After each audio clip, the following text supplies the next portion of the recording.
Baik, Assalamualaikum warahmatullahi wabarakatuh. Selamat siang Bapak dan Ibu guru yang hebat-hebat. Selamat datang di channel YouTube-nya ZAF ya, ZAF Education. Ya, di mana pada hari ini kita akan berbincang-bincang santai sambil menunggu buka puasa, mungkin begitu ya.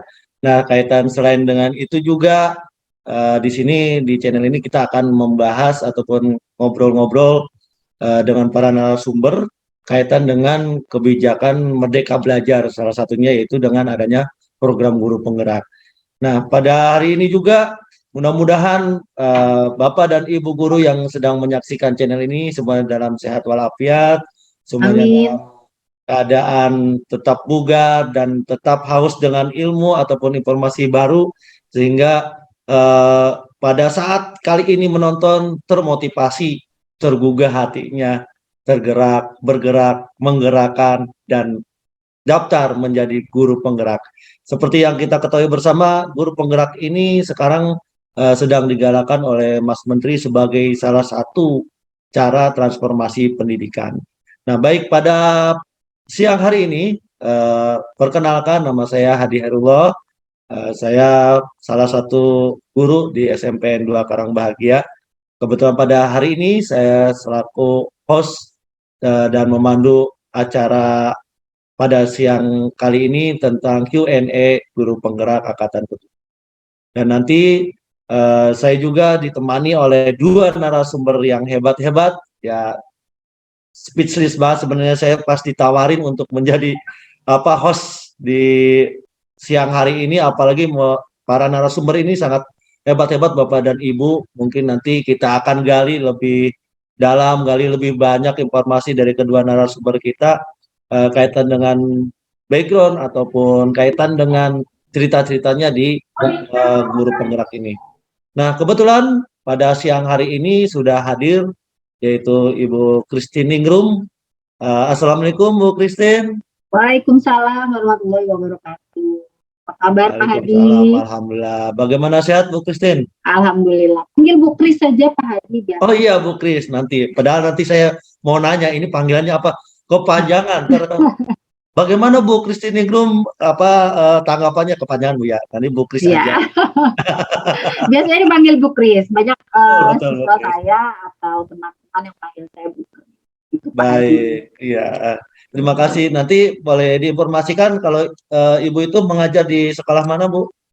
Eh, saat ini saya berdinas di SDN Karangsatria 04 Tambun Utara Pak. Di SDN Karangsatria 04 Tambun Utara. Nah, Ya. baik para pemirsa ataupun penonton sekalian, nah Ibu Christine Ningrum ini merupakan pegiat pendidikan ya kalau tidak salah.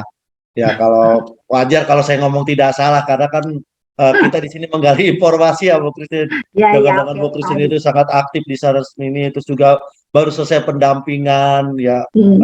dengan lintas kecamatan dan juga sangat energik sekali Bu Christine ini, dan di guru penggerak ini merupakan angkatan yang kedua ya Bu Christine ya.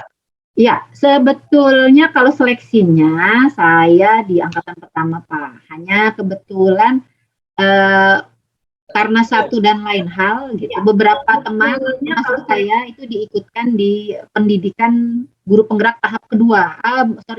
Angkatan kedua.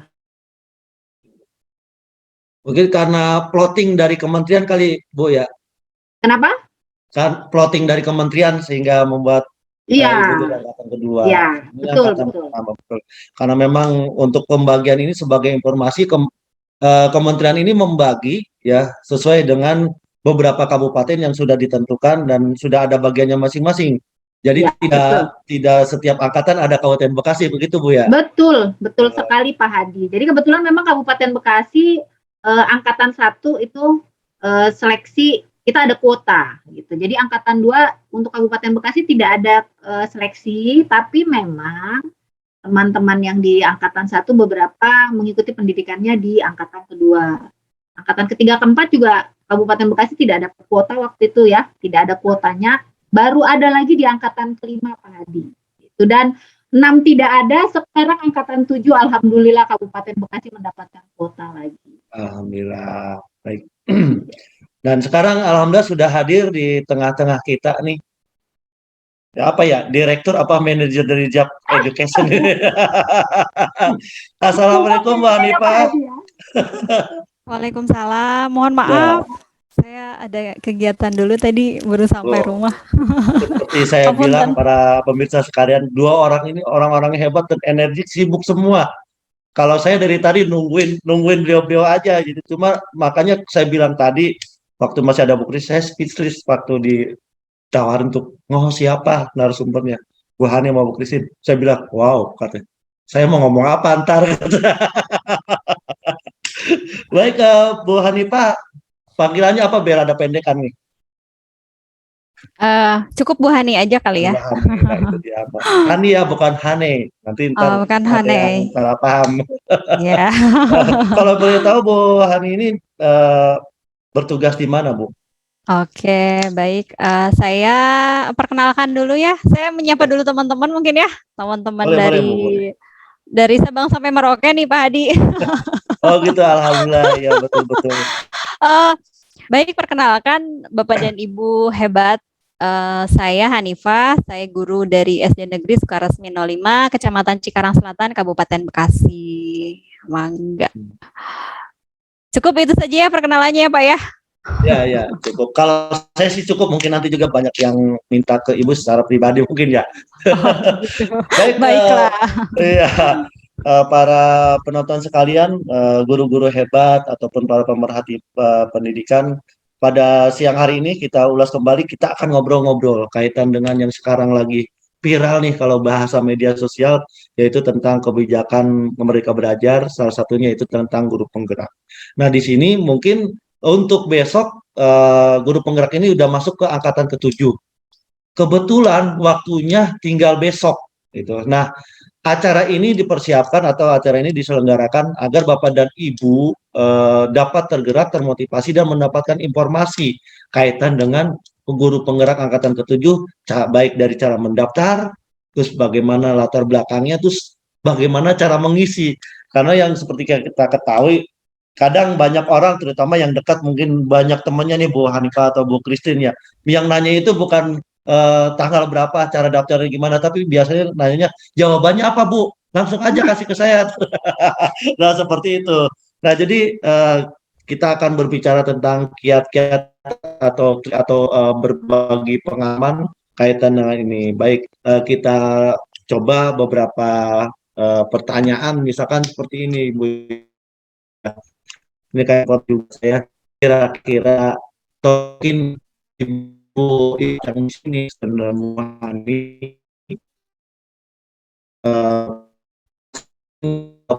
ibu-ibu ini saya dengan pertama kali daftar guru penggerak itu niatnya seperti apa awalnya? Kadang ada yang berniat coba-coba aja atau dipaksa oleh kepala sekolah.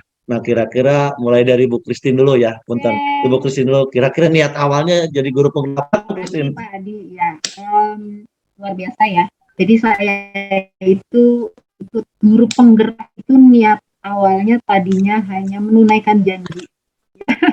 Menunaikan janji dengan Bu Irna ya, salah satu waktu itu salah satu staf GTK yang kebetulan jadi ceritanya Bu Hati gitu. Kami bilang Bu Christine ada staf GTK yang datang ke Kabupaten Bekasi gitu ya untuk membuat semacam iklan layanan masyarakat Bu Hanifah ya. Jadi terkait program baru yaitu program guru penggerak. Jadi memang kebetulan saya dan Bu Hanifah ini alumni peserta inovasi pembelajaran ya, lomba inovasi pembelajaran tingkat nasional. Mungkin karena data kami sudah ada di sektor GTK, makanya terus kami dihubungi oleh pihak GTK untuk syuting ala kayak artis saja ya bukan ya. Jadi saat itu kita membantu GTK untuk membuat semacam iklan layanan ya Pak Hanja terkait program guru penggerak ini gitu. Saat itu Pak kita juga bukan guru penggerak gitu. Jadi saya kebetulan Bu Hanifah dengan dua rekan kami, kebetulan ada juga dari GP1 juga Pak Hanafi dan satu lagi Pak Teguh dari SMP Babelan kalau nggak salah ya Bu Hanifah. Nah saat itu kita selesai acara syuting itu ada salah satu staf GTK, Bu Irna itu bilang ke kami gitu berempat, pokoknya ini yang berempat ini harus daftar ya guru penggerak gitu. Ya. Saat itu saya sama Bu Ada sedikit Hanifah hanya paksaan senyum begitu ya, saja. Bu? Iya, jadi ya Bu, insya Allah gitu kan. Jadi akhirnya ketika program itu benar-benar diluncurkan, saya mendaftar itu awalnya memang ya sudahlah menepati janji, nggak enak gitu. Sayanya sendiri sebetulnya hatinya saat itu belum apa ya Pak Hadi ya, belum bulat untuk ikut, tapi karena menepati janji gitu ya sudah daftarlah dulu gitu. Jadi itu awalnya. Jadi memang betul-betul ketika angkatan 1 itu tidak ada wacana mau jadi kepala sekolah, mau jadi pengawas atau apapun. Ya sudahlah gitu. Akhirnya begitu daftar diniatkan lagi akhirnya ya sudah, setelah sudah tunai nih janji mendaftar, ya udah diniatkan untuk memperbaiki ilmu yang ada pada diri kita deh. Itu mudah-mudahan bisa memperbaiki pendidikan minimal di kelas saya. Saat itu sih saya berpikirnya seperti itu. Ya, seperti itu Pak Hadi kalau saya ya. Ya, baik. Terima kasih Bu Christine ya. Memang segala sesuatu perubahan dimulai dari yang kecil dulu Bu ya. Berarti Bu Christine itu diniatkan awalnya setelah dapat tawaran, tapi nanti implementasi di kelas aja dulu. Seperti itu Bu ya, dari yang kecil. Itu juga kebetulan saat itu saya tidak bermimpi untuk lolos karena tahu tahapannya, Masya Allah tahapannya dari CV kan kita kirim berkas, esai, lalu saat itu ada tes bakat sekolah ya Bu Hanifah ya, kita ya tes bakat sekolah, harus wawancara pula, harus simulasi pula. Saya sampai berpikir, aduh ini bisa lolos enggak gitu ya, sudahlah bismillah aja lah, jalanin lah gitu. Kalau lolos syukur, enggak ya sudah gitu aja saat itu sih Pak Hadi. Iya. Entah kalau Bu Hani ya, kalau Bu Hani saya nggak tahu seperti apa gitu. Sepertinya memang dua narasumber kita ini sahabatan dari awal kayaknya. Ya betul Pak. Betul. Kami bertemu itu tahun 2017. Gitu. Alhamdulillah ya, berarti ya. Nah baik, iya. Sekarang saya pindah nih ke Bu Hani nih. Ini kalau kata orang Sunda ini dari kidul sama orang Kaler ini, Turki sama apa ya ini? Kalau bahasa ini mah orang Udik sama orang Ilir kalau bahasa ini. Baik ke Bu Hani. Nah Bu Hani, kalau Bu Hani niatnya seperti apa? Apa benar yang diceritakan Bu Christine ini? Tadi katanya bareng-bareng diajak sama teman dari luar instansi untuk daftar, atau padahal Bu Hani ternyata di hati kecil punya niat lain. Nah, bagaimana Bu Hani? Silakan. Apa nih niat lainnya? Oke, terima kasih Pak Hadi atas kesempatannya. Kalau tadi sih saya menyimak paparan dari Bu Christine, memang betul ya, kita sama-sama ditelepon dari pihak GTK, bukan teman ya Bu Kris ya, bukan teman ya, staf GTK, dan kebetulan memang kita ada kegiatan di GTK sebelumnya menjadi finalis Inobel ya, alhamdulillah di 2017 sempat workshop Inobel, kemudian di 2019 juga jadi finalis Inobel. Mungkin nama kita sudah ada di sana ya, ketika teman-teman dari GTK mencari di Kabupaten Bekasi siapa nih gitu. Oh ya, sudah ada data kami, mungkin salah 3-nya ya, karena masih banyak sebetulnya teman-teman di Bekasi yang memang sudah dikenal gitu ya oleh GTK, oleh Direktorat Sekolah Dasar juga ya. Mungkin ini hanya kebetulan kami ya Bu Kris ya. Ya saya Bu Christine, dan memang diminta juga merekomendasikan siapa gitu, karena kebetulan membutuhkan 4 orang ya, waktu itu 4 guru kalau bisa dari SD dan SMP begitu. Dan ceritanya memang sama banget seperti Bu Christine begitu. Bahkan saya nggak tahu guru penggerak teh apa sih gitu ya. Bahkan saya belum ada referensi. Kalau teman-teman kan mungkin daftar guru penggerak dari IG-nya, dari media sosial lainnya gitu ya, dari Facebook, dari apa. Bahkan saya tuh, karena saya juga memang tidak aktif ya di Facebook gitu kan, bukan, saya itu anggota fasibnya Facebook gitu. Anggota fasibnya IG gitu. Jadi memang nggak tahu lah ada guru penggerak ini seperti apa gitu. Ya mungkin awalnya saya mengenal guru penggerak karena memang dari membuat video testimoni juga ya, testimoni terkait guru penggerak, layanan masyarakat untuk ya berbagi ke teman-teman, ayo ngajakin gabung ke program guru penggerak. Nah itu awalnya. Setelah itu betul memenuhi janji, karena memang kayak janjinya kayak ditodong daftar ya gitu. Kita jawab iya, berarti kalau kita sudah mengiyakan, itu teh kan sudah janji ya. Akhirnya kita daftar Pak Hadi. Karena mau bagaimanapun banyak faktor ya yang mendorong kita untuk menjadi sesuatu. atau mau jadi apa dan seperti apa, mungkin ada saran teman dan yang lainnya. Nah, Ya. dari kedua narasumber ini saya dapat informasi berarti awalnya dari teman GTK. Nah, kalau misalkan contohnya nih kayak saya nggak punya teman atau misalkan para penonton di sini nggak punya teman, awalnya informasi guru penggerak ini adanya dari mana Bu dapatnya gitu? Selain daripada mungkin Bu Hani dan Bu Christine punya kesempatan lebih lah untuk punya informasi dari GTK karena keaktifan ibu-ibu ini di dunia pendidikan Kabupaten Bekasi super super sekali. Nah, gitu. Nah, selain dari itu nih model kayak yang rekan-rekan guru-guru yang lain dapat informasi daftar guru penggerak ini dari mana, Bu? Dari Bu Hanifah aja dulu. Baik. Nah, bagi teman-teman nih yang memang sebetulnya karena kita tuh guru yang biasa di luar begitu ya Bu Kris. Jadi informasi memang kadang memang langsung dari penyelenggara gitu ya. Nah, bagi teman-teman yang memang aktif banget gitu ya, aktif banget di sekolah, teman-teman hanya tinggal melihat rajin-rajinlah buka SIM PKB-nya gitu ya. Nah, info di situ sudah lengkap tersedia. Jadinya kalau misalnya sekarang itu program apapun suka muncul ya Bu Kris di SIM PKB-nya teman-teman. Oleh karena itu jangan lupa biasanya teman-teman itu terkadang gitu ya lupa password SIM PKB-nya gitu. Nah, sekarang apalagi sudah ditautkan dengan Belajar ID. Nah, ini sudah kompleks lagi ya dengan akun pembelajarannya.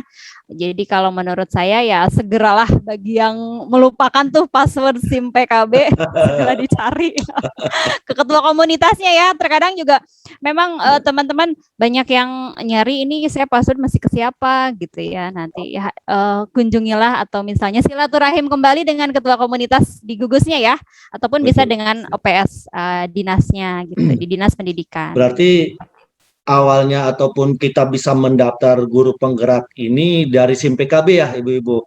Nah, terus untuk selanjutnya kaitan dengan guru penggerak masuk SIM PKB yang terintegrasi tadi masuk ke Belajar ID, terus juga kita dapat kalau misalkan tidak dapat lupa password kita bisa ke ke komunitas kita. Nah, terus selanjutnya kaitan dengan guru penggerak ini yang sekarang lagi kita pantau bersama itu angkatan ke-7. Itu kapan batas pendaftarannya nih? Saya tanya ke Bu Christine. Bu Christine bagaimana kayak rekan-rekan guru yang lain nih ingin mendaftar, kapan batas pendaftarannya seperti itu? Sebenarnya pendaftaran ini sudah dari bulan lalu ya Pak Hadi ya, kalau tidak salah itu dibuka oleh GTK itu tanggal 13 Maret. Dan deadline-nya itu terakhir besok Pak Hadi, jadi tanggal 15 April ya, pukul 23.59 itu sudah ditutup gitu. Kalau memang ternyata kuotanya masih kurang, mudah-mudahan sih kita berdoa bersama gitu bisa diperpanjang karena sepertinya yang angkatan 5 juga seperti itu Pak Hadi gitu. Jadi tempat kuotanya ini ya, jadi diperpanjang 1 minggu waktunya saat itu. Mudah-mudahan kita berdoa bersama seperti itu. Banyak memang soalnya rekan-rekan guru di sekolah saya ya terutama mereka sudah daftar gitu kan, mereka sudah sedang melakukan tahap esai gitu. Dan mereka berharap mudah-mudahan ada perpanjangan waktu, tapi itu tidak bisa kita pastikan ya Pak Hadi. Artinya terlepas ada atau tidak, tetap pegangan kita adalah besok terakhir tanggal 15 usahakan besok sudah selesai untuk tahap 1 seleksinya untuk CV dan esai. Wah, ya, berarti sudah tinggal 1 hari lagi nih. Iya, nah, buat Bapak dan Ibu guru yang ingin daftar, silahkan nanti setelah dengar penjelasan dari 2 narasumber ini, silahkan buru-buru buka SIM PKB. Takut terlambat, takut telat, karena memang kebermanfaatnya sangat banyak. Dan terus juga sebelum saya lanjut, jangan lupa ya, like, comment, and subscribe di channel ini. Ya, mudah-mudahan besok dapat sponsor nih. Amin. Baik, saya ke Bu Hanifah lagi. Bu Hanifah, setelah tadi kata Bu Christine katanya kan waktu tinggal besok nih. Berarti yang namanya kita mendaftar dengan sesuatu program ada syarat ya yang harus kita persiapkan, yang harus kita kita lalui. Nah, apa saja persyaratan atau kelengkapan yang harus kita persiapkan untuk mendaftar di guru penggerak angkatan ke-7 ini, Bu? Oke, teman-teman, ada di tahap yang pertama ini untuk unduh berkas ya, ada surat dukungan dari kepala sekolah nih, wajib nih. Hmm. Jadi baik-baikin deh tuh kepala sekolahnya. Kalau saya kemarin pendampingan di kecamatan tertentu, Bapak dan Ibu baik-baik ya sama kepala sekolahnya lah. Kenapa? Dari dulu juga kami baik. Ini candaan aja gitu ya. Karena kita butuh surat rekomendasi dari kepala sekolah, surat izin atasan gitu ya. Tanpa izin atasan kita tidak bisa mengikuti program guru penggerak. Karena apa? Karena selama pendidikan kita itu berkolaborasi dengan kepala sekolah ya. Jangan salah ya, kita tidak bisa jalan sendiri loh gitu ya. Kita nanti berbarengan dengan rekan sejawat juga, kemudian dengan kepala sekolah itu yang paling penting. Nah, kemudian untuk rekomendasi kalau pengalaman saya dulu sih cukup dari kepala sekolah ya, dikarenakan waktunya juga mepet waktu itu. Saya daftar biasa dalam batas akhir gitu ya, ada power up kepepet ngisi essay juga Pak Haji. Tapi jangan diikuti Bapak Ibu. Wah, saya baru dengar power up kepepet. Waduh, saya baru Itu kalau saya sudah ke Bu Christine sudah tahu Bu, kalau Hani itu the power of kepepet. Saat kepepet deadline itu saya tuh inspirasi ide-ide itu muncul gitu ya. Nah itulah, tapi jangan diikuti ya Bapak dan Ibu hebat semua. Gitu. Jadi jangan lupa lah, rekomendasi saya dapat hanya dari kepala sekolah nih. Bagi teman-teman yang memang juga ada kenal dengan Pak Kabidnya, Pak Kasihnya, silakanlah minta rekomendasi beliau ya, supaya meyakinkan. Saya cukup dari kepala sekolah. Itu saja yang memang harus di-upload. Kalau untuk fakta integritas mungkin belum ada ya di unduh berkas ya. Nanti di sesi selanjutnya jika memang nanti Bapak Ibu lolos, insya Allah akan ada unduh berkas upload berkas yang lainnya begitu. Saya masih belum bisa move on itu power of kepepet. Saya ingat waktu saya kuliah. Berarti kalau kata ngerjain PR mah SKS ya, sisi kebut semalam. Tapi ini lebih keren Pak, ada power of kepepet. Iya benar. Makanya saya masih belum bisa move on. Saya apa yang nyatet the power of kepepet. Baik, terima kasih Bu Hani. Saya kembali ke Bu Christine nih. Bu Christine, tadi kata Bu Hani ini katanya ada hal yang harus kita persiapkan. Yang pertama yang pertama adalah kita harus mempunyai surat dukungan dari kepala sekolah. Nah, jika memang nanti kita pada saat sudah unduh berkas, kita minta dukungan ke kepala sekolah dan kepala sekolah kita tidak mendukung, bagaimana? Nah, caranya kita merayu ke kepala sekolah ini bagaimana? Karena memang bukannya apa-apa, kepala sekolah semuanya orang-orang baik dan terpilih. Mungkin saja pada saat itu kita banyak stigma-stigma negatif ya yang ada kaitan kalau ngeliat guru-guru seperti kayak Bu Hani, Bu Christine ini kayak katanya tadi biasa di luar ya.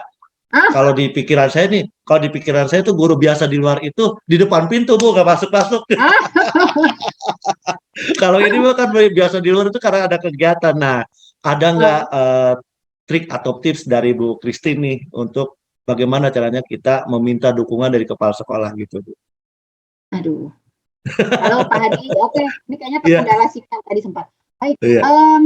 Jadi ketika nanti jadi guru penggerak itu kan kita ketika pendidikan kita itu kan akan belajar bagaimana berkolaborasi.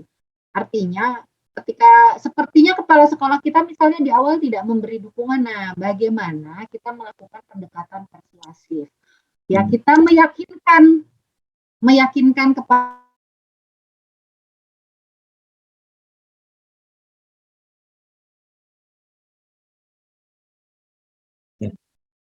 sepertinya jaringannya kelempar ya.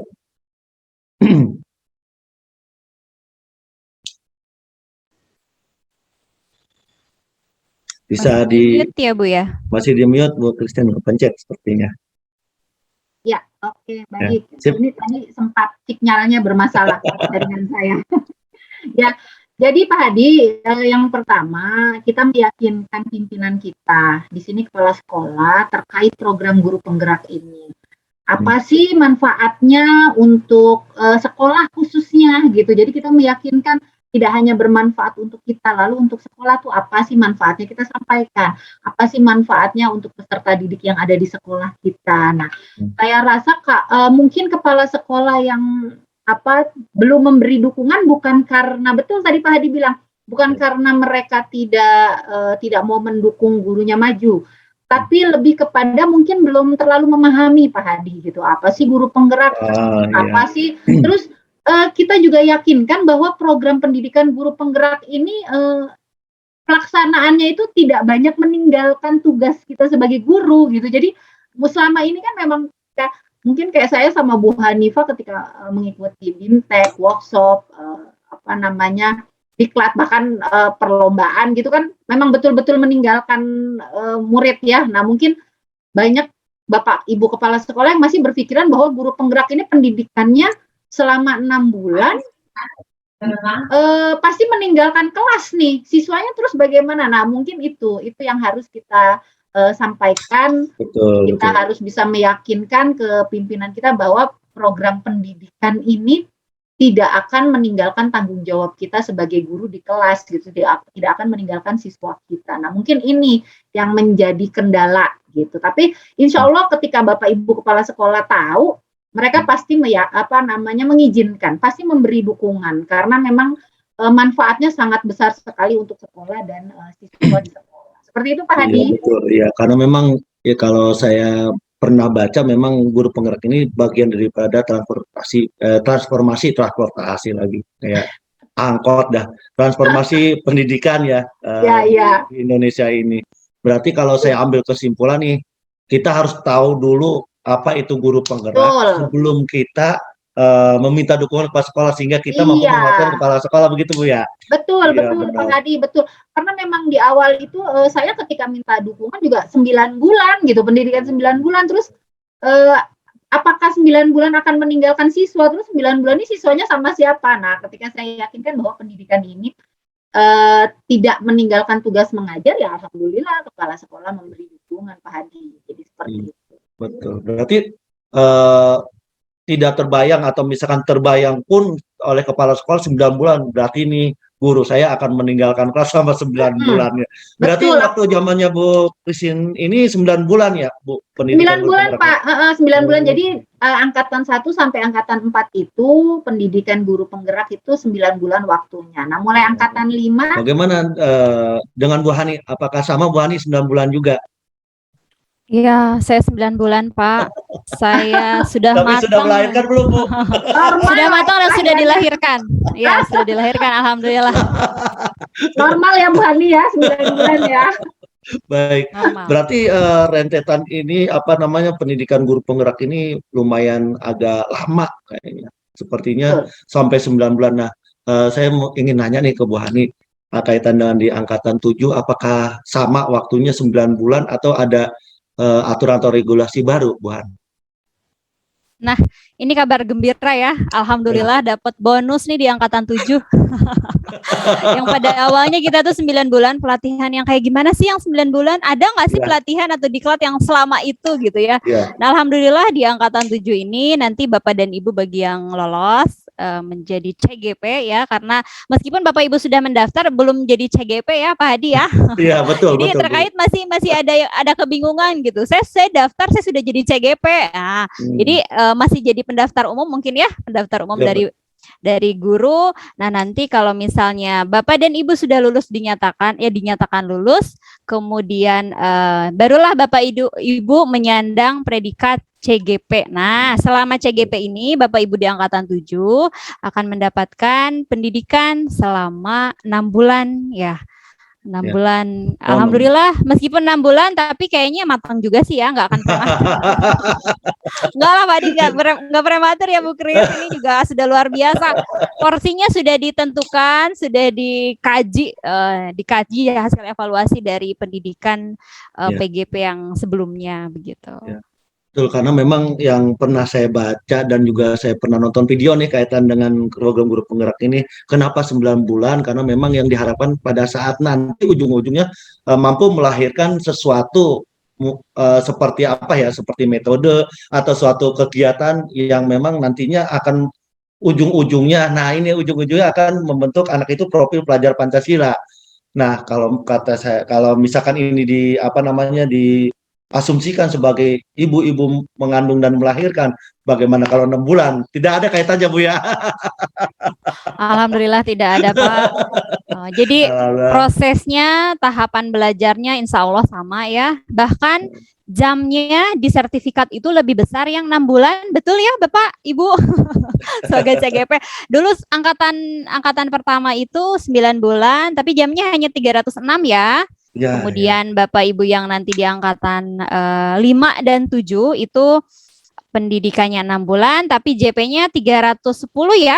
Kalau saya tidak keliru, 310 jam. Jadi otomatis nanti insya Allah lah lebih lebih berkualitas ya, bukan berarti angkatan pertama meskipun 9 bulan JP-nya hanya 306 tidak berkualitas, tetapi karena memang ini adalah hasil dari refleksi, hasil dari evaluasi bersama gitu ya, dari semua stakeholder, pada akhirnya memang memutuskan pembelajaran di PGP ini selama 6 bulan dan dengan porsi 310 jam ya, seperti itu. 310 jam buat Bapak dan Ibu yang pengen naik pangkat nih, nggak usah ikut apa-apa lagi ya Bu ya. Sudah aja ikut guru penggerak udah. Berarti bukannya itu kalau bahas ini liber udah. tetap jangan sampai di sini. Oh gitu. Tidak cukup Pak, saya merasakan ini sudah luar biasa ya pendidikan di PGP ini, tapi bagi saya masih kurang lah. Kita harus tetap belajar sepanjang kita hidup ya. Lah kalau ngomong kurang mah buat bahannya sama Bu Christine mah kurang baik kalau urusan pendidikan mah ya. Iya Pak. Nah selanjutnya nih ke Bu Christine nih, kan kata Bu Christine tadi terakhir itu besok. Nah kira-kira kalau sudah besok ada lagi nggak guru penggerak angkatan 89 sampai seterusnya begitu Bu untuk Kabupaten Bekasi nih misalkan? Jadi gini Pak, guru penggerak ini kan sampai tahun 2024 gitu. Kurang lebih 400 ribuan ya, 400 akan merekrut 400 ribuan guru penggerak. Nah, untuk angkatan 7 ini kan 20.000 untuk guru penggerak di seluruh Indonesia, Pak. Kabupaten Bekasi alhamdulillah masuk kuota. Nah, nanti akan ada angkatan 8 itu juga kalau tidak salah 20.000, lalu ada angkatan 9 dan angkatan ke-10 kalau tidak salah. Nah, untuk ada tidaknya kuota Kabupaten Bekasi, saya sendiri belum tahu ya Pak, tapi mudah-mudahan karena jumlahnya setiap angkatan semakin meningkat, semakin banyak, mudah-mudahan untuk angkatan berikutnya Kabupaten Bekasi mendapatkan porsi lagi gitu, mendapatkan kuota lagi. Itu doa kita, harapan kita, karena saya yakin guru-guru Kabupaten Bekasi itu banyak yang hebat-hebat Pak Hadi, dan banyak yang memiliki kualifikasi untuk bisa menjadi guru penggerak gitu. Jadi mudah-mudahan di angkatan ke-8 nanti, angkatan 9, angkatan 10, Kabupaten Bekasi bisa masuk lagi kuotanya. Jadi seperti itu harapan kita bersama ya Pak Hadi ya. Kalau dibilang memang animo guru-guru kita sangat besar sih, memang sudah pasti Bu, banyak yang mendaftar. Karena itulah latar belakang JEP Education ini mengadakan acara seperti ini. Padahal sebelumnya yang saya tahu Bu Hani ini sama Bu Kris ini kemarin sudah keliling-keliling dengan rekan-rekan guru penggerak Kabupaten Bekasi untuk sosialisasi untuk angkatan 7. Tetapi karena memang waktu yang dipersilakan itu sedikit, terus juga masih banyak pertanyaan atau dengan datangnya ibu-ibu datang terus suasananya panas dan puasa sehingga kurang begitu memungkinkan untuk informasi ya, makanya banyak masukan pengen adanya sebuah sosialisasi lagi. Nah makanya JEP Education ini ngadain acara seperti ini, mudah-mudahan bisa ditonton dan bisa membantu buat rekan-rekan guru sekalian supaya bisa betul-betul tergerak mendaftar di guru penggerak di Kabupaten Bekasi ini. Nah lanjut ke Bu Hani lagi nih Bu Han. Nah setelah guru penggerak ini ke depan kita masih belum tahu ya. Nah, cuman untuk fokus pada angkatan ke-7 ini ya, yang waktunya udah tinggal besok ini ya. Aduh, sayang sekali tinggal besok nih. Nah, bagaimana cara upload berkas pendaftarannya? Terus juga mempengaruhi nggak sih? Kan kalau saya dulu pernah mendaftar PPG ya, ukuran itu mempengaruhi ukuran dari jenis foto atau file tersebut. Nah, di guru penggerak itu apakah mempengaruhi? Karena mau bagaimanapun ini perlu waktu. ini perlu waktu. Kalau misalkan sekarang diberitahukan atau diinformasikan di melalui channel ini, mungkin rekan-rekan guru yang lain bisa mempersiapkan. Nah, adakah cara upload berkas pendaftaran dan ukurannya, terus file yang harus di-uploadnya itu seperti apa begitu, Bu? Mohon informasinya, Bu. Oke, baik. Terkait dengan upload berkas, Bapak dan Ibu ukurannya tidak usah apa ya, dengan kualitas yang tinggi gitu ya, kan suka ada pilihan ya. Kalau kita menggunakan aplikasi scanner di handphone itu apapun gitu ya, tidak saya sebutkan, tidak, karena saya tidak endorse. Apapun itu kan Bapak Ibu sudah ada pilihan ya, dengan kualitas tinggi, sedang, rendah, ukurannya juga. Jadi kalau amannya sih itu tidak usah dengan kualitas tinggi, sedang pun akan tetapi masih terbaca gitu ya, terbaca dengan jelas juga masih bisa Bapak dan Ibu. Jadi jangan terlalu dengan kualitas tinggi tetapi nantinya bahkan ditolak begitu ya, dikarenakan memang terlalu besar, kapasitasnya tidak muat. Jadi hati-hati dengan ukurannya, tolong diperhatikan. Kita sudah misalnya di batas terakhir nih, sudah yakin ini berkas sudah lengkap, sudah saya scan, tapi ternyata ukurannya terlalu besar, mungkin di atas 1 megabyte ya, amannya itu dalam ratusan kilobyte ya Bu ya. Ratusan kilobyte gitu. Oke, jadi dari ukurannya juga harus diperhatikan, kualitasnya meskipun ukurannya sedang gitu ya, tetapi harus tetap bisa terbaca minimal oleh diri kita ya, karena kalau oleh diri sendiri bisa terbaca, insya Allah nanti oleh asesor juga akan terbaca dengan jelas. Jangan lupa untuk tanda tangan dan cap sekolah dan tanda tangan kepala sekolahnya jangan sampai tertukar dengan tanda tangan kepala PGRI, misalnya ketua PGRI atau misalnya dengan A3S-nya gitu tanda ya. tangan itu pimpinan sukarelawan. Itu dia. Itu yang harus diperhatikan, hati-hati. Kemudian Pak Hadi mungkin template-nya juga ya, template-nya jangan kita mengikuti angkatan 5 nih, angkatan 5 udah lolos, sudah terpercaya gitu ya, sudah menjadi CGP, sudah lolos, sudah ada suratnya resmi.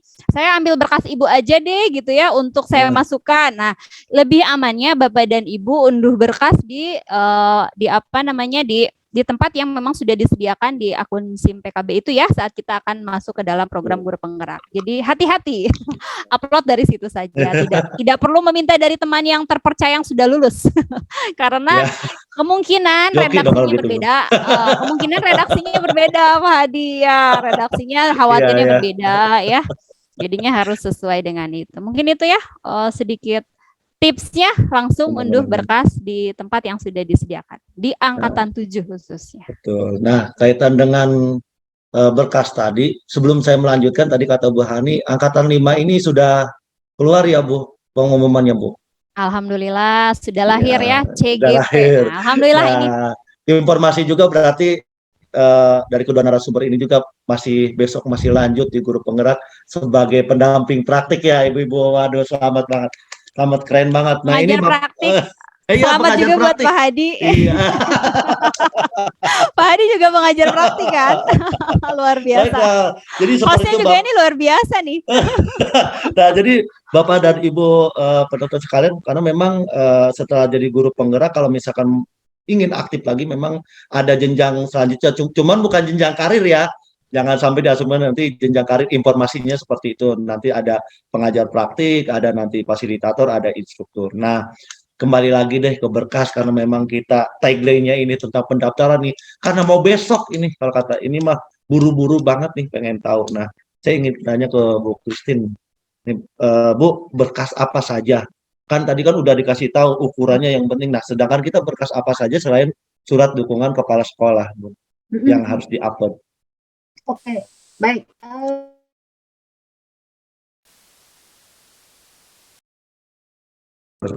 Keluar ya Bu Christine, kelempar. Nah baik, Bu Hani aja deh, Bu Han. Oh ada, masuk lagi. Oke. Maaf ya, ini kayaknya jaringan saya lagi nggak stabil. Jadi seperti yang Bu Hanifah bilang, betul ya, kita jangan karena ada GP kita sudah lolos, kita rekomendasi kita saja lah gitu. Karena memang ternyata ada sedikit perbedaan ya Pak Hadi untuk CGP 5 dan CGP 7 ini gitu. Jadi di CGP 5 itu mereka tidak diminta berkas SKBM atau SK mengajar, ya. Tapi di CGP 7 ini ada.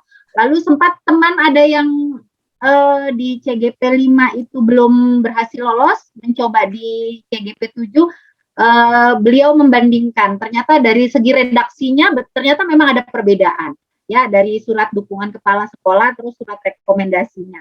Nah, untuk berkas di CGP 7 ini, selain surat rekomendasi dan surat dukungan, ada SKBM, ya, SK mengajar dari sekolah, dan KTP. KTP itu setiap angkatan ada, dari angkatan pertama juga ada. Jadi memang fungsinya KTP ini nanti ketika kita lolos di tahap 1 lalu mengadakan simulasi mengajar atau wawancara, itu kita harus menunjukkan KTP supaya mengantisipasi terjadinya joki, Pak Hadi. Oh, betul. Saya baru mau ngomong. Berarti walau bagaimanapun pun tidak sama ya tiap angkatan itu. Tadi kata Bu Kris bilang waktu di angkatan ibu tidak ada skolastik, sekarang nggak ada. Betul. Terus katanya ada upload SKBM, ada yang tidak. Berarti masing-masing angkatan ini bisa saja berbeda, Bu ya. Betul. Cuman ada beberapa hal aja yang sama. Nah, makin susah ada deh buat nyontek kayak ini. Betul Pak Hadi, betul. Jadi susah buat nyontek. Iya. Untuk berkas itu ada KTP, lalu ada surat rekomendasi, lalu ada surat dukungan kepala sekolah, ya, pimpinan, ada SKBM. Dan sepertinya maksimal berkas yang bisa diunggah itu besarnya sekitar 1,5 megabyte. Jadi lebih dari 1,5 megabyte itu tidak akan bisa terunggah, Pak Hadi. Itu, ya. Jadi seperti itu. Bentuknya pun bisa dalam bentuk PDF, PNG atau JPEG gitu. Jadi seperti itu. Yang penting tidak melebihi 1,5 megabyte. Betul tadi kata Bu Hanifah. Seperti itu Pak Hadi. Berarti intinya sebenarnya hal seperti itu sudah ada di aplikasi SIM PKB Guru Penggerak, ya. Kita buka SIM PKB, kita buka lagi ke bagian Guru Penggerak, itu udah ada apa yang sudah sangat lengkap dan jelas di SIM PKB itu gitu. Dipinta.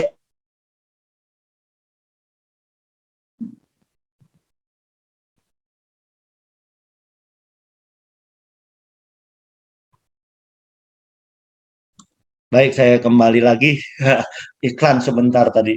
Nah, jadi semuanya sudah dipersiapkan di di aplikasi Guru Penggerak tersebut, Bu ya. Untuk sudah kita termasuk apa saja. Termasuk unduh berkasnya Pak Hadi. Maksudnya unduh template yang tadi Bu Hani jelaskan itu gitu ya. Surat dukungan, surat rekomendasi itu sudah ada di SIM PKB. Sangat-sangat jelas kok informasinya di SIM PKB. Makanya Bapak Ibu yang ingin mendaftar jangan lupa dibaca dengan cermat gitu, karena memang sudah lengkap informasinya di sana. Itu Pak Hadi. Terima kasih Bu Kris. Nah, buat Bapak dan Ibu segera ya buka-buka tuh SIM PKB-nya. Berkas apa saja nih ya. Tadi sudah dijelaskan oleh narasumber kita. Ada beberapa hal yang harus dipersiapkan. Nah, sekarang buru-buru dah ke rumah kepala sekolah, sekalian bawa tentengan buat buka. Biar langsung ditanda tangan. Karena waktunya tinggal besok. Tapi nanti ya, karena ada informasi lain, jangan kemana-mana dulu. Karena memang tesnya itu bukan hanya CP, bukan hanya unduhan berkas yang dipinta. Nah, makanya kita tanya lagi nih ke Bu Han. Nah, Bu Han, tadi kan kita sudah membahas tentang upload berkas nih. Nah, dengar-dengar nih katanya yang sering ditanyakan itu adalah kaitan dengan pengisian esai. Ada soal esai ya, Bu? Ya. Halo? Halo, iya. Betul, ada esai Pak Hadi.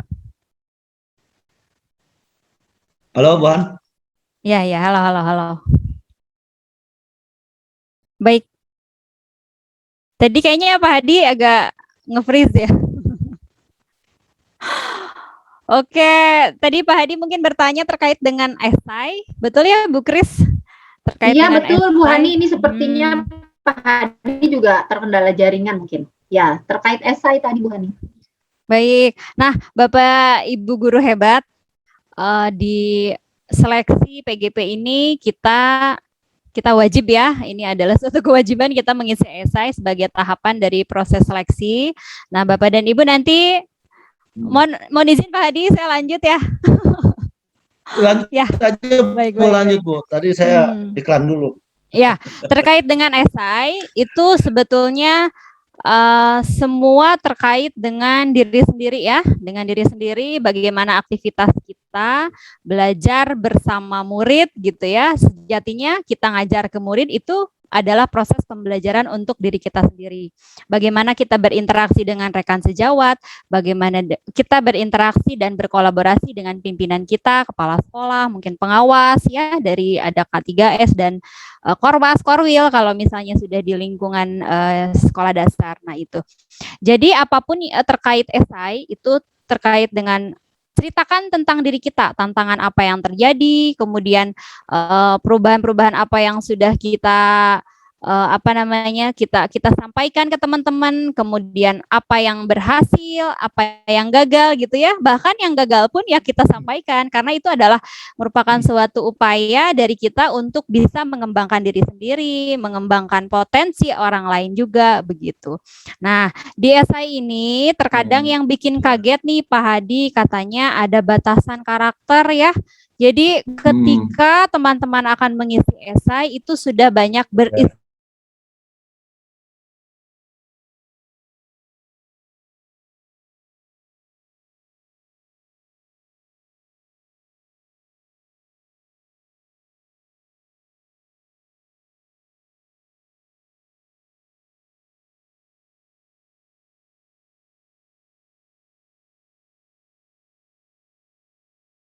guru itu tidak semua mahir dalam menulis begitu ya. Tapi ketika berbicara, menyampaikan ide, ketika menyampaikan secara lisan itu lebih panjang lebar, tetapi ketika menulis aduh kayaknya ini suatu tantangan gitu ya, menulis itu kesulitan gitu. Jadi oleh karena itu mungkin ada tips yang lainnya juga. Apalagi saya mendengar 500 sampai 1000 ini banyak. Nah itu. Jadi bisa mungkin disiasati dengan kita rekam suara itu voice note di WhatsApp ya, nanti kan muncul dalam bentuk tulisan. Mungkin itu jika memang kesulitan Bapak Ibu untuk memulai kita menulis seperti apa. Nah, jadi kalau amannya, yang penting Bapak dan Ibu sudah dapat menjawab esensi dari pertanyaan yang diberikan. Cukup misalnya batasan minimal 500 kata, 500 tambah 1 karakter. Itu sudah memenuhi ya. Yang penting sudah melewati batas minimalnya begitu. Misalnya, aduh saya kurang 2 kata lagi nih Pak Hadi. Tuliskanlah kata dan. Kata sambung silakan. Kata sambung, kata depan silakan ditambahkan. Nah, itu tips and trick dari saya gitu ya. Ketika memang saya tuh sulit gitu memulai untuk menulis, saya sulit gitu. Nah di esai itu seperti itu Bapak dan Ibu, itu sah-sah saja. Dikiranya memang oleh asesor, mohon maaf saya bukan mengajarkan yang tidak baik ya. Dikiranya memang tipe gitu kan ya. Ini kok kata dannya ada 2 kali. Tidak Ibu, Padahal tidak. kita hanya ingin ini Pak Hadi, ingin mencukupi gitu ya batas minimal itu gitu. Ketika memang teman-teman kesulitan. Jadi mengisi esai itu ringan apabila Bapak Ibu ya saya yakin Bapak dan Ibu guru di Kabupaten Bekasi ini guru-guru yang hebat gitu, banyak yang sudah dilakukan dengan murid di kelas itu sudah luar biasa. Tantangannya, kemudian perjuangannya, daya juangnya berinteraksi dengan para murid, dengan teman-teman, itu kan hal yang betul-betul bisa diceritakan, dijabarkan dalam esai gitu. Terkadang memang tidak terfikirkan ketika pertanyaan muncul, ini jawabannya yang mana ya? Padahal itu sudah ada di kehidupan kita sebagai guru gitu ya. Sebenarnya itu luar biasa ada. Tidak perlu saya melihat Bu Christine Ningrum seperti apa, tapi tolong lihatlah diri sendiri begitu ya. Tidak perlu saya ngerasa rendah. Kalau rendah diri juga nggak boleh ya. Maksudnya ngerasa ciut gitu ya ketika saya berdampingan dengan Bu Christine yang memang prestasinya luar biasa. Tapi tetap lihat diri sendiri gitu Pak Hadi. Itu kuncinya kalau untuk mengisi esai. Terkait dengan diri sendiri saja itu akan terasa ringan. Sampaikan saja hal-hal yang sederhana mulai dari diri sendiri begitu.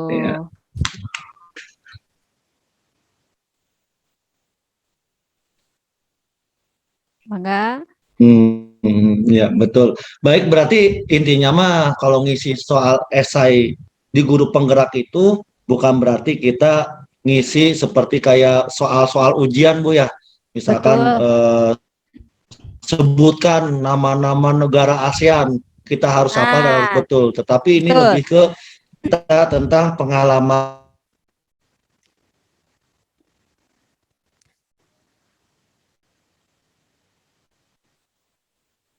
Ya, betul Pak Hadi mungkin ya tadi yang disampaikan. Jadi tidak terkait dengan substansi, akan tetapi terkait dengan pengalaman-pengalaman yang sudah kita lakukan sebagai pendidik begitu, terlepas dari Ya, substansi. jadi jadi tidak usah, artinya tidak usah menghafal guru penggerak itu apa artinya panjang-panjang Bu ya. Terus undang-undangnya apa, ini apa, terus kebijakannya seperti apa, nggak usah ya Bu. Ini tentang Betul, cerita tentang kegiatan sehari-hari kita sebagai guru. Wah, sebenarnya mah betul. kalau begitu sih jangankan 500 kata Bu, 1.500 2.000 kata juga, apalagi melalui dengan di HP. Wah, udah panjang lebar udah begitu mah ya. Cuman mungkin yang membuat kita itu konsep awalnya. Konsep awalnya 1.000 karakter. Waduh, banyak amat. Padahal kalau kita curhat itu nggak kerasa. Tahu-tahu jempol kita keriting aja. Baik, terima Betul, kasih buat betul, saya betul. kembali ke Bu Christine. Nah, Bu Christine, Ya, wah ini sih Bu Chris, apa namanya, pastilah sangat luar biasa, sama aja sih sama Buhan sebenarnya. Nah, kaitan dengan esai yang tadi Buhan ceritakan, seperti apa Bu esainya? Kan tadi mah kalau Bu Hani itu bercerita tentang panjangnya dan juga banyaknya karakter. Nah, ada juga yang begini Bun, saya pernah ngobrol, katanya saya tidak lulus Pak Hadi. Tidak lulusnya di mana? Dia, saya udah 1.000 lebih karakter gitu. Bahkan sampai 1.500, bahkan lebih dari minimal 600 karakter. Tapi kok saya masih belum lulus. Nah, sebenarnya konsep kalimat seperti apa sih yang membuat kita lulus itu? Misalkan per kalimatnya, per katanya, apa seperti apa? Kadang kalau bahasa kita curhat ya, seperti saya ngomong sekarang ini, udah ngecebrek kemana aja. Tetapi pada esensi katanya itu sebenarnya bukan itu. Kepanjangan intinya aja, di kan begitu kalau bahasa ini. Nah, seperti kalimat seperti apa atau paragraf seperti apa yang diharapkan oleh para asesor nih supaya mereka tertarik dengan jawaban kita. Artinya esai yang seperti apa gitu Bu. Silakan Bu Kris. ya, baik. Seperti yang tadi Bu Hani bilang ya, sebetulnya esainya ini hanya terkait pengalaman pribadi kita. Di persyaratan guru penggerak itu kan minimal mengajar 5 tahun. Pak Hadi, kita Ya, 1 bulan aja atau 1 minggu aja, kita akan mendapat banyak pengalaman kan Pak Hadi. Ini betul. apalagi 5 tahun, gitu kan? Ceritanya juga lebih dari 2.000 karakter Bu Nah, kalau ceritain. itu iya. Jadi terkait pengalaman, betul. Jadi kalau Iya, 5 tahun itu banyak loh sebetulnya pengalaman kita betul ya kalau betul. kita refleksikan lagi. Nah, sebenarnya untuk esai ini betul kita yang terpenting adalah esensi konten, ya. Apakah jawaban kita tuh nyambung nggak sih sama pertanyaan gitu. Misalnya diminta 1.000 karakter, kita jawab 1.000 karakter. Kalau itu tidak nyambung dengan pertanyaan, maka ya tidak akan bisa lulus ya Pak Hadi ya, mungkin ya penilaiannya akan berbeda gitu. Nah, yang terpenting juga di sini selain tadi itu dan dari Bu Hanifah ya luar biasa. Rekan pengalaman kita itu dengan secara rinci, secara detail gitu loh Pak Hadi, supaya asesor itu punya bayangan gitu. Jadi ketika Iya. kita mengalami apa seperti tantangan apa yang kita alami gitu, itu ceritakan dengan sedetail mungkin gitu. Jadi jangan terlalu umum, karena kalau terlalu umum asesornya juga nanti akan membayangkannya akan sulit gitu, dan akhirnya kesannya tidak nyambung ya Pak Hadi. Jadi seperti itu. Jadi kebetulan di sekolah juga ada teman yang konsultasi, gimana nih Bu untuk mengisi esai. Saya bilang coba Ibu gambarkan secara detail gitu. Jadi ya lucunya sebetulnya mereka banyak pengalamannya. Jadi akhirnya setelah saya coba coaching, jadi mereka bertanya, saya balik berikan pertanyaan, baru muncul, oh iya ya ternyata itu bisa dijadikan ya Bu ya. Nah itu jadi memang kadang kita karena terlalu apa ya, persepsinya terlalu tinggi bahwa 1.000 karakter apa pengalaman saya memang ada tentang ini, padahal sebetulnya ada, hanya mungkin karena belum muncul. Jadi seperti itu Pak Hadi. Jadi butuh pemantik memang. Jadi esai yang baik itu memang seperti itu. Jadi berdasarkan pengalaman. Terus kalau kriteria seleksinya itu yang pernah saya baca dari itu, usahakan pengalamannya itu semua pembelajaran yang berpusat kepada siswa gitu. Jadi itu satu. Terus usahakan kita fokus pada tujuan kita gitu. Apa sih tujuannya gitu kan? Seperti misalnya kalau ada pertanyaan di esai apa motivasi menjadi guru penggerak misalnya. Nah, tujuannya untuk apa difokuskan ke situ. Terus di pendidikan guru penggerak itu kan kita juga belajar kolaborasi, belajar bagaimana kita menggerakkan komunitas. Nah, ada nggak walaupun lingkupnya kecil hanya skup sekolah misalnya, kalau memang kita pernah silahkan diceritakan. Jadi hal-hal kecil mungkin menurut kita masa iya sih hal seperti itu nanti jadi poin gitu kan. Bisa jadi gitu. Walaupun kita hanya menggerakkan 1-2 orang rekan kita di sekolah, tapi itu berarti kan kita sudah mencoba menggerakkan komunitas gitu. Jadi seperti itu sih Pak Hadi. Betul. Terima dari kasih saya. Bu. Ini informasi sangat bermanfaat ya Bapak dan Ibu sekalian, karena memang ketika kita dengar esai, jangankan sekarang kita daftar guru penggerak, waktu zaman kita SD, SMP, SMA juga kalau udah pelajaran mau US, mau PAS, esai 5, walaupun 5 juga udah puyeng dah bagaimana ngisinya, masih mending ibarat kata pilihan ganda, kita bisa cincong, bisa hitung kancing kan enak. Kalau esai kan susah kan begitu kalau udah dengar esai. Tetapi di sini esai di guru penggerak itu ternyata bercerita tentang pengalaman pribadi. Ya. Tapi dikuatkan lagi oleh Bu Kris setelah Ibu Han bilang bahwasanya kalimatnya kalau bisa walaupun pengalaman pribadi harus nyambung. Jangan sampai ntar terdengar seperti Jaka Sembung bahwa Jaka Sembung naik ojek kan begitu, kagak nyambung cek ke sono kemari ternyata tidak nyambung kan. Biar nyambung dan terakhir ternyata muatannya itu harus bermuatan kalau bisa dan diutamakan itu yang bercerita tentang keberpihakan pada murid atau berpusat pada murid. Wow, ini keren sekali. Nah, ini suatu tips atau trik yang sangat bermanfaat ini. Kalau kita memang harus cari tahu di sekeliling kita, mungkin guru penggerak masih langka kalau ibarat kalau langka. Karena di Kabupaten Bekasi kalau saya tahu itu baru 34 khusus TK, SD, dan SMP. Dan mereka itu orang-orang sibuk semua, susah untuk dicari.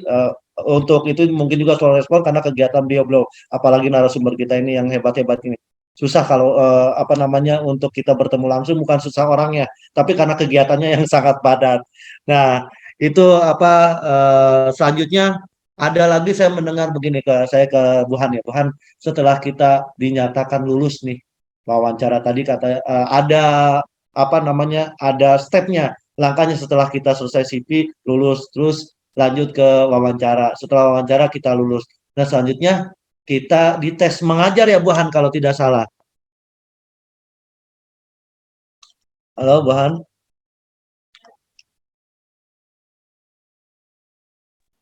Ya, halo Pak Hadi. Ya, setelah wawancara misalkan kita sudah dinyatakan lulus. Nah, selanjutnya yang saya dengar adalah tes wawancara dulu atau mengajar dulu, Bu? Simulasi mengajar. Simulasi mengajar mungkin ya, upload RPP ya?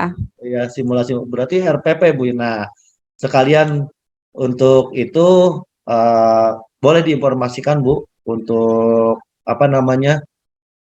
seperti apa RPP, singkat aja RPP seperti apa yang membuat kita lulus seperti itu, Bu. Silakan Bu Han. Oke, baik Bapak dan Ibu, seperti saya menyampaikan kemarin ke teman-teman yang di beberapa kecamatan yang memang saya dampingi begitu ya, terkait dengan RPP ini sebetulnya adalah RPP yang sederhana ya, tidak terlalu, kalau dulu itu ada yang namanya RPP 12 komponen gitu ya, terlalu panjang lebar kalau itu menurut saya. Saya waktu itu Pak Hadi menggunakan RPP yang cukup 3 identitas, pasti jangan lupa identitas sekolah kita, kemudian terkait dengan alokasi waktu. Setelah itu KD seperti biasa ya Bapak dan Ibu, KD-nya kita mau ambil KD yang mana. Setelah itu ada 3 komponen penting yang memang harus Bapak Ibu jabarkan dalam RPP itu. Yang pertama, tujuan pembelajaran. Nah, tujuan pembelajaran ini juga tidak perlu banyak-banyak ya. Misalnya dalam 1 KD kita menjabarkan 2 tujuan pembelajaran saja juga sudah cukup, dikarenakan waktu yang membatasi gitu ya, membatasi nantinya kegiatan RPP ini untuk disimulasikan. Nah, kemudian yang kedua, Bapak dan Ibu menjabarkan kegiatan pembelajarannya, mulai dari pembelajaran kegiatan awal, jangan lupa sampaikan di situ ada persepsi, jangan ini juga mungkin ice breakingnya ya, meskipun hanya sekedar tepuk tangan gitu ya, tepuk 1, 2, 3 itu juga disampaikan, persepsinya jangan lupa, dan menyampaikan tujuan pembelajaran jangan lupa gitu kan, di RPP juga ada disampaikan. Kemudian untuk pembelajaran intinya, langkah-langkahnya Bapak dan Ibu jangan sampai terlepas atau keluar dari tujuan yang sudah kita tentukan di awal ya. Misalnya tujuan pembelajarannya ke kanan, tapi kegiatan pembelajarannya ke kiri. Hati-hati sekali itu ya, terkait dengan tujuan pembelajaran dan kegiatan pembelajarannya memang harus runut. Seperti Udah jaka menganalisa. sembung lagi baik ke kiri dan Nah, ke itu kanan. dia. Jadi, misalnya kita contoh tujuan pertamanya mengamati, kemudian menganalisa, tapi kegiatannya misalnya simulasi gitu kan. Tah eta teh kan, maaf, orang Sundana keluar ya Pak Hadi. Keluar ya. Eta teh Bapak Ibu tidak Pengen gatel nyambung pengen gitu ngomong ya. Sunda. Eta gatel banget saya kalau berbicara di depan teman-teman teh gado-gado we bahasa teh. Jadi Sundana teh nggak pernah lepas. Mohon maaf Bapak Ibu. Tidak. Nah, itu di kegiatan inti tadi ya. Kemudian di kegiatan akhir jangan lupa Bapak Ibu merefleksikan gitu. Ingat ya, pembelajaran tanpa refleksi itu sia-sia gitu. Refleksikan, tanyakan di RPP itu ya, maksudnya ada redaksinya apa biasanya gitu ya, bagi yang memang dijabarkan. Kata-kata yang kita sampaikan ke murid di bagian refleksi itu disampaikan, hari ini anak-anak sudah belajar apa, bagaimana perasaannya gitu kan, apa yang didapat dari pembelajaran hari ini, ya, jangan lupa itu.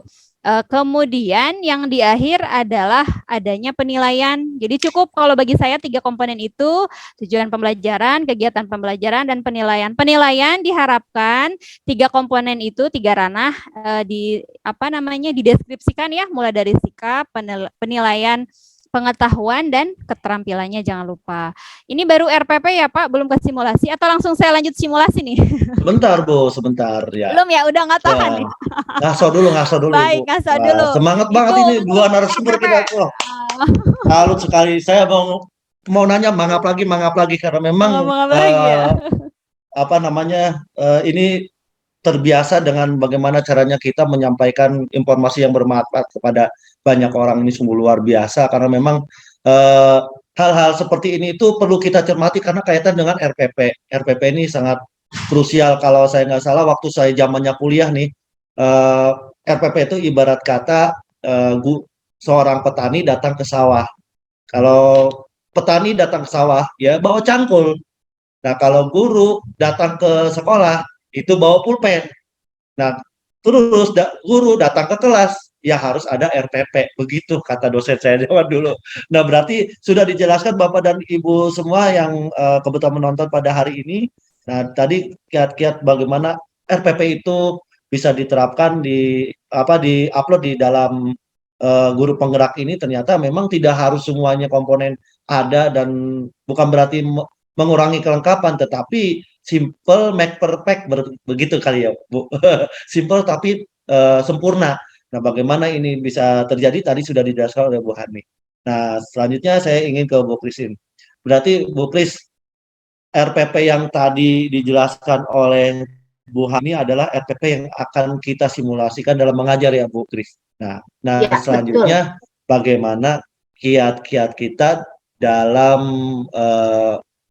cara simulasi mengajar kita dalam pantauan laptop mungkin ya. Dalam pantauan laptop ada asesor, ada yang melihat asesor dan kita ngajar tanpa murid. Nah, seperti itu. Nah, sebelum dijawab oleh Bu Kris, ada pertanyaan dari dari komentar di YouTube. Nanti akan dijawab setelah ini ya Bapak, dari Bapak Sukisno. Nanti tunggu setelah ini kami akan menjawab melalui narasumber. Silakan Bu Kris, bagaimana caranya mensimulasikan mengajar kita dari apa yang RPP sudah kita buat?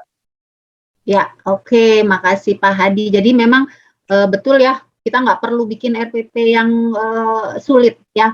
Jadi tadi tips dari Bu Hani 3 komponen sama. Saat itu juga saya buat 3 komponen Pak Hadi. Dan yang perlu juga digarisbawahi Bapak Ibu, RPP yang kita buat itu ya usahakan student center. Jadi berpusat pada siswa. Aktivitas yang akan nanti kita simulasikan itu banyak siswa yang melakukannya.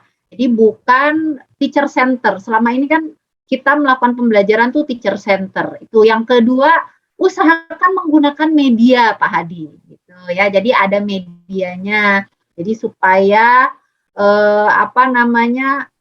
karena itu katanya menjadi poin penting juga jika kita menggunakan media. Jadi seperti itu. Nah, memang ketika simulasi itu ya, kalau pengalaman saya dan kebetulan di CGP 5 juga pengalaman teman yang ikut simulasi mengajar di CGP 5 tidak ada siswa. Jadi memang kita seperti mengajar tuh sambil berhalusinasi bahwa di kelas itu ada siswa kita gitu kan. Iya. Kalau zaman kuliah kayak peer teaching ya Bu?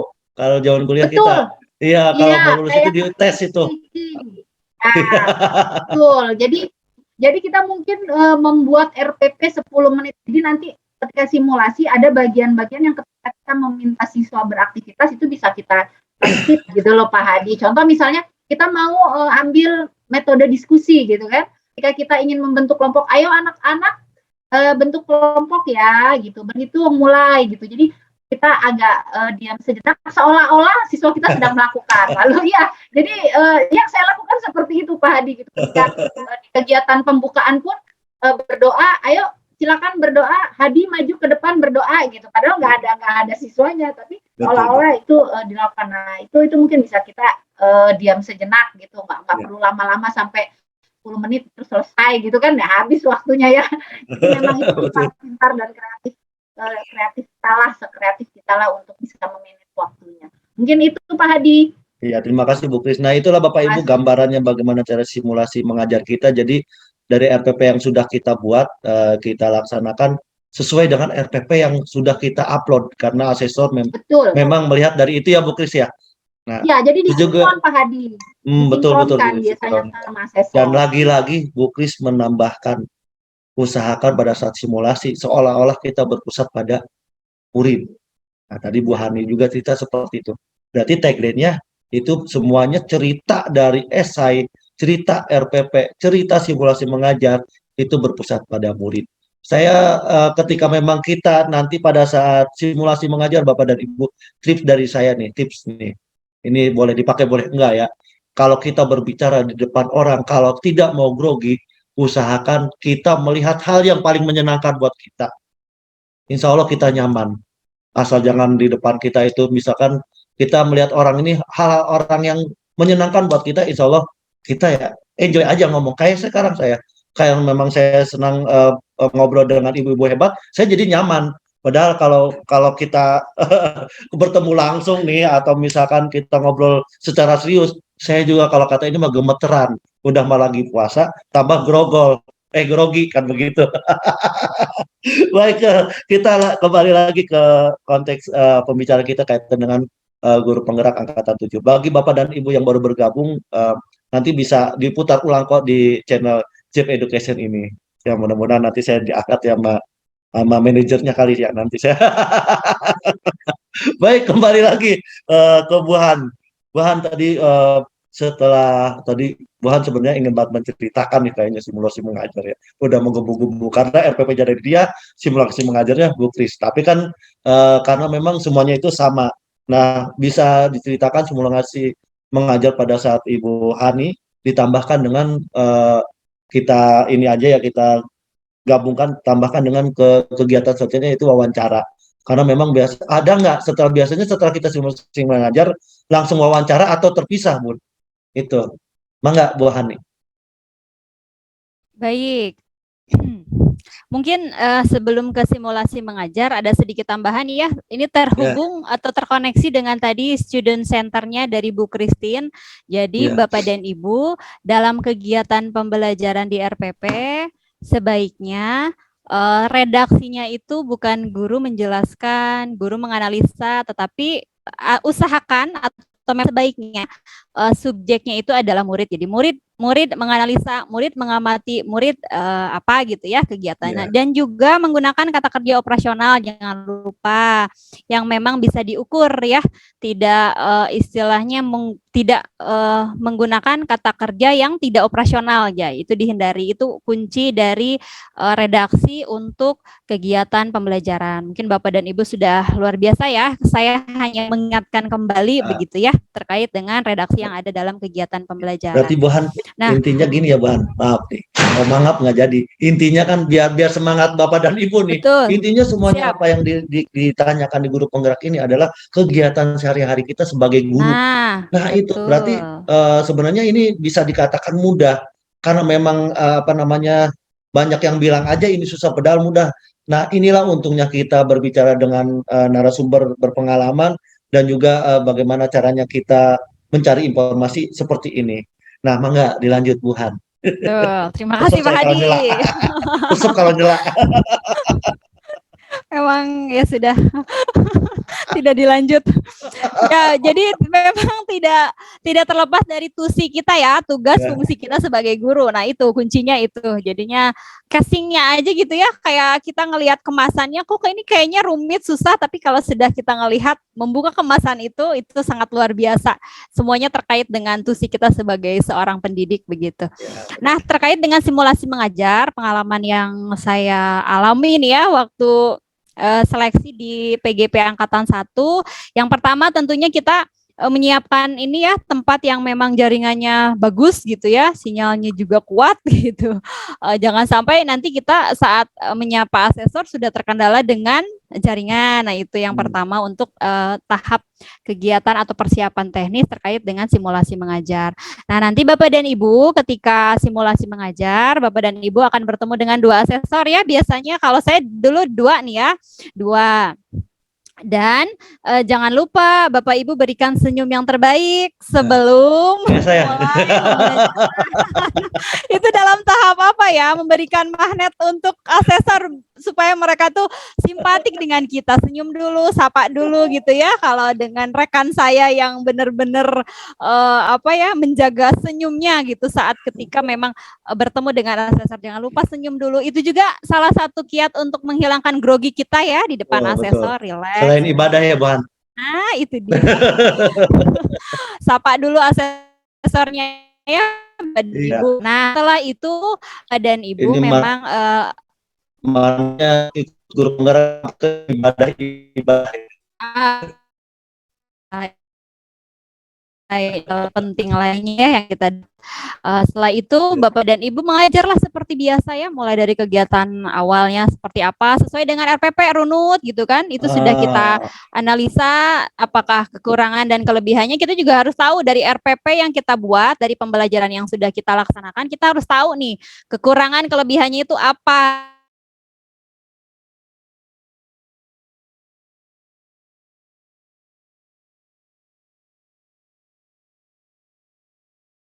Menyampaikan media pembelajaran yang tadi Bu Christine sampaikan